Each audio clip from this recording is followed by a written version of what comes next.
माँ बाप आप पर कुर्बान हो। जब आप घर से तशरीफ ले गए तो मुझे ख्याल हुआ कि आप मेरे किसी सौतन के पास जाएंगे, लेकिन आपको यहाँ तक के मैंने कब्रिस्तान में इस्तिग़फ़ार करते हुए पाया। ये सुनकर आप सल्लल्लाहु अलैहि वसल्लम ने फरमाया, ऐ आयशा, क्या तुमको यह खौफ था कि अल्लाह और उसका रसूल तुम पर यह जुल्म करेगा? मेरे पास जिब्रील अमीन तशरीफ लाए और बताया कि आज की रात शबे बरात है। ये वो मुबारक रात है जिसमें अल्लाह पाक बनु कल्ब कबीले की बकरियों के बालों के बराबर इंसान को जहन्नम से आजाद करेंगे। आप हजरत जानते होइएगा कि अरब में बकरियां पालने का रिवाज आम था और बनु कल्ब कबीले में सबसे ज्यादा बकरियां थी। उसके बाद आप सल्लल्लाहु अलैहि वसल्लम कपड़े उतारे और फिर फरमाया, ऐ आयशा, क्या तुम्हारी तरफ से आज की रात इबादत करने की इजाजत है? आयशा सिद्दीका रज़ियल्लाहु अन्हा फरमाती है कि मैंने अर्ज किया, हाँ, मेरे माँ बाप आप पर कुर्बान हो, जरूर ये इजाजत है। उसके बाद आप सल्लल्लाहु अलैहि वसल्लम इबादत में मशगूल हो गए और खूब इबादत किए।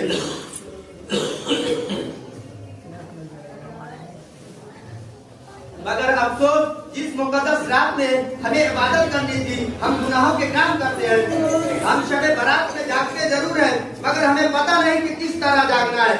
हमारा जागना रज़ाए इलाही के लिए नहीं, हमारा जागना इबादत के लिए नहीं, हमारा जागना नेकियों को लूटने के लिए नहीं, बल्कि हम जागते हैं गुनाहों में इजाफे के लिए। हम जागते हैं खुदा की रहमत से रात के लिए। हम जागते हैं नमाया माल को स्याह करने के लिए। कहीं देखो तो आतिशबाजी हो रही है, कहीं देखो तो पटाखे छोड़े जा रहे हैं, कहीं देखो तो मस्जिदों को सजाया जा रहा है, कहीं देखो तो कब्रिस्तानों को चिरागा किया जा रहा है, कहीं देखो तो हलवे पकाए जा रहे हैं, कहीं देखो तो रहमतों का मजाक उड़ाया जा रहा है, कहीं देखो तो सुन्नतों का जनाजा निकाला जा रहा है, कहीं देखो तो हिंदुआना रस्मात अदा हो रही है। मुसलमानों, मैं तुमसे ये पूछना चाहता हूँ, क्या सहाबा और रसूल का यही अमल था?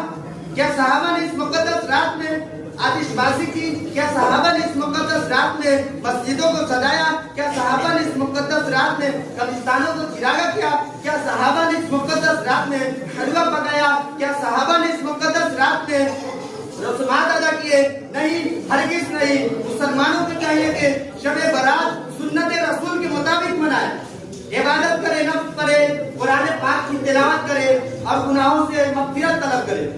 कब्रिस्तान जाए और इसलिए जाए कि कब्रिस्तान जाने से मौत की याद ताज़ा होती है, दिलों में नरमी पैदा होती है, कल्बो जिगर और दिलो दिमाग में ये बात पुख्ता होती है कि ये दुनियादारी खानी है, आखिरत की याद ताज़ा होती है।